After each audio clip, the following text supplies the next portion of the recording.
ക്രിസ്തുവിൽ സ്നേഹം നിറഞ്ഞവരെ, തപസ് കാലത്തെ മൂന്നാമത്തെ ഞായറാഴ്ചയിലേക്ക് നാം ഇന്ന് പ്രവേശിക്കുമ്പോൾ യോഹന്നാൻ എഴുതിയ സുവിശേഷം 2-ാം അധ്യായം 13 മുതൽ 25 വരെയുള്ള തിരുവചനങ്ങളാണ് നാം ഇന്ന് ധ്യാന വിഷയമാക്കുന്നത്.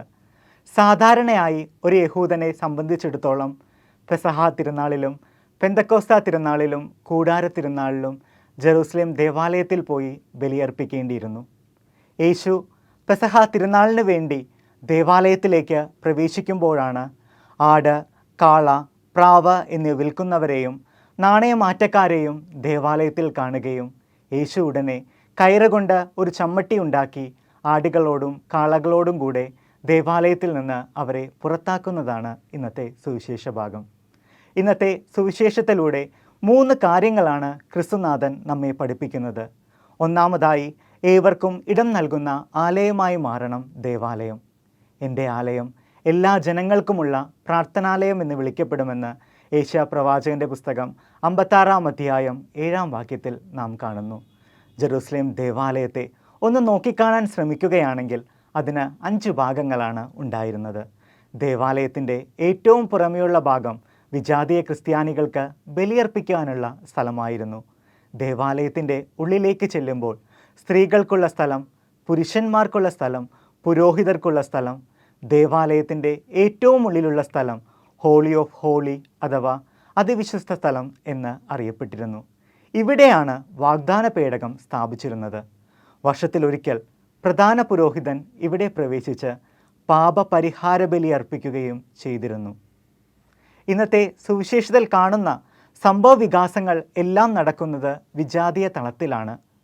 വിജാതീയരായ ആളുകൾ യഹൂദമതം സ്വീകരിക്കുകയാണെങ്കിൽ അവർക്ക് നിൽക്കുവാനുള്ള സ്ഥലമായിരുന്നു ദേവാലയത്തിൻ്റെ പുറമെയുള്ള ഈ വിജാതീയ തളം. ഇവിടെയാണ് കാള, ആട്, പ്രാവ് എന്നിവ വിൽക്കുന്നവർ സ്ഥാനം പിടിച്ചിരിക്കുന്നതും കച്ചവടം നടത്തുന്നതും നാം കാണുന്നത്.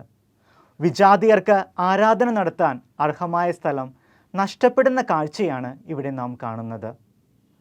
പുരോഹിതന്മാരുടെ അറിവോടും ഒത്താശയോടും കൂടിയാണ് ഇതെല്ലാം നടക്കുന്നത്.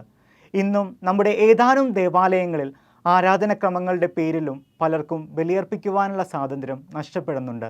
ജന അഭിമുഖ കുർബാന മതി, സിനഡ് അംഗീകരിച്ച കുർബാന മതി എന്നൊക്കെ പറഞ്ഞ് ദേവാലയത്തിൽ വച്ച് കലഹിക്കുന്നവർ ദേവാലയം എല്ലാ ജനതകൾക്കുമുള്ള പ്രാർത്ഥനാലയമാണെന്ന സത്യം മറന്നു പോകുന്നുണ്ട്.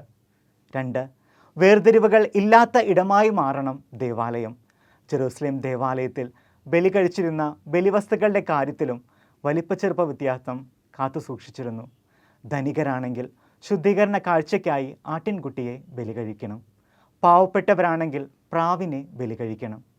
ഉണ്ണിയേശുവിനെ ദേവാലയത്തിൽ സമർപ്പിക്കുവാനായി കൊണ്ടുവരുമ്പോൾ ദേവാലയത്തിൽ ബലിയർപ്പിച്ചത് 2 പ്രാവിൻ കുഞ്ഞുങ്ങളെ ആയിരുന്നു. അതായത് ഉണ്ണിയേശുവിൻ്റെ മാതാപിതാക്കൾ സാമ്പത്തിക ശേഷി കുറഞ്ഞവരായിരുന്നു എന്നർത്ഥം.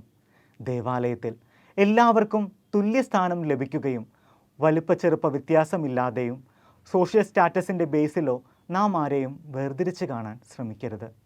മദർ തെരേസയുടെ വാക്കുകൾ നമുക്ക് മറക്കാതിരിക്കാം. ഏറ്റവും വലിയ ദാരിദ്ര്യം സ്നേഹത്തിൻ്റെയും കരുണയുടെയും അഭാവമാണ്.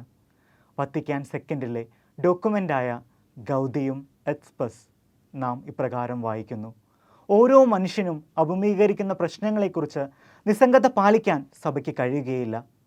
ദേവാലയത്തിൻ്റെ വിശുദ്ധി നഷ്ടപ്പെടുന്ന കച്ചവടത്തെ മാത്രമല്ല യേശു വെല്ലുവിളിച്ചത്, വ്യക്തികൾക്കെതിരെയുള്ള ചൂഷണത്തെ കൂടിയായിരുന്നു. യേശു കാണിച്ച ഈ ധൈര്യം നമുക്കും പ്രചോദനമാകണം.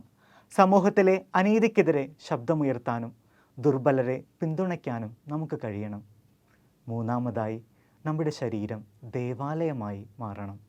നമ്മുടെ ഓരോരുത്തരുടെയും ശരീരം പരിശുദ്ധാത്മാവിൻ്റെ ആലയമാണെന്ന് വിശുദ്ധ പൗലോസ് അപ്പോസ്തലൻ കൊറിന്തോസുകാർക്ക് എഴുതിയ 1-ാം ലേഖനം 6-ാം അധ്യായം 19-ാം വാക്യത്തിൽ നാം വായിക്കുന്നു. ഈ വചനഭാഗം നമ്മോട് പറഞ്ഞു വയ്ക്കുന്നത് നമ്മുടെ ശരീരങ്ങളെ ബഹുമാനിക്കേണ്ട പ്രാധാന്യത്തെക്കുറിച്ചാണ്. ദൈവസ്നേഹത്തിൻ്റെ ഉപകരണമായി തിരഞ്ഞെടുക്കപ്പെട്ടവരാണ് നാം ഓരോരുത്തരും. മറ്റുള്ളവരെ ഉപദ്രവിക്കുന്നതായ പെരുമാറ്റങ്ങൾ ഒഴിവാക്കിക്കൊണ്ട് നമ്മുടെ ശരീരങ്ങളെ വിവേകപൂർവ്വം പരിപാലിക്കാൻ നാം വിളിക്കപ്പെട്ടിരിക്കുന്നു. നമ്മുടെ ഉള്ളിൽ ഒരു വിശുദ്ധമായ സ്ഥലം കെട്ടിപ്പടുത്തിക്കൊണ്ട് പ്രാർത്ഥനയ്ക്കും ധ്യാനത്തിനും ദൈവവുമായുള്ള ഒരു ബന്ധത്തിനും സമർപ്പിക്കപ്പെട്ടിട്ടുള്ള ഒരു സ്ഥലമായി നമ്മുടെ ശരീരങ്ങളെ നമുക്ക് മാറ്റാം. സ്നേഹം നിറഞ്ഞവരെ, ഇന്നത്തെ സുവിശേഷം ദേവാലയത്തിൻ്റെ വിശുദ്ധി മറന്നു പോയവർക്കുള്ള ഒരു ഉണർത്തുപാട്ടാണ്. വേണമെങ്കിൽ നമ്മുടെ ശരീരമാകുന്ന ആലയങ്ങൾക്ക് വേണ്ടത്ര പ്രാധാന്യം കൊടുക്കാതെയും വിശുദ്ധ കുർബാനയിൽ പങ്കെടുക്കാതെയും കുമ്പസാരം എന്ന കൂദാശ സ്വീകരിക്കാതെ അലസരായി ജീവിതത്തെ ദൈവത്തിന് ഇടമില്ലാത്ത വിധം ലോകകാര്യങ്ങളുടെ തിരക്കും ബഹളവും നിറഞ്ഞ ഒരു ചന്തസ്ഥലങ്ങളാക്കി നമ്മുടെ ഹൃദയങ്ങളെ മാറ്റിയിട്ടുണ്ടെങ്കിൽ പ്രാർത്ഥനയുടെയും അനുതാപത്തിൻ്റെയും ചാട്ടവാർ എടുത്തുകൊണ്ട് ദൈവത്തെ നമ്മുടെ ഹൃദയത്തിൽ നിന്ന് പുറത്താക്കുന്ന അത്യാഗ്രഹം, അഹങ്കാരം, അസൂയ, സ്നേഹമില്ലായ്മ എന്നിവയെ ആട്ടിപ്പുറത്താക്കാം. അങ്ങയുടെ ആലയത്തെക്കുറിച്ചുള്ള തീക്ഷ്ണത ഞങ്ങളെ വിഴുങ്ങിക്കളയണമേ എന്ന പ്രാർത്ഥന സങ്കീർത്തകനോടൊപ്പം നമുക്കും ഏറ്റുചൊല്ലാം. നമ്മുടെ ജീവിതത്തിലെ ദൈവീകത കാത്തുസൂക്ഷിക്കാനും അനീതിക്കെതിരെ ശബ്ദമുയർത്തിക്കൊണ്ട് നന്മയ്ക്കായി പ്രവർത്തിക്കുവാനും നമ്മെ ഏവരെയും അനുഗ്രഹിക്കട്ടെ. ആമേൻ.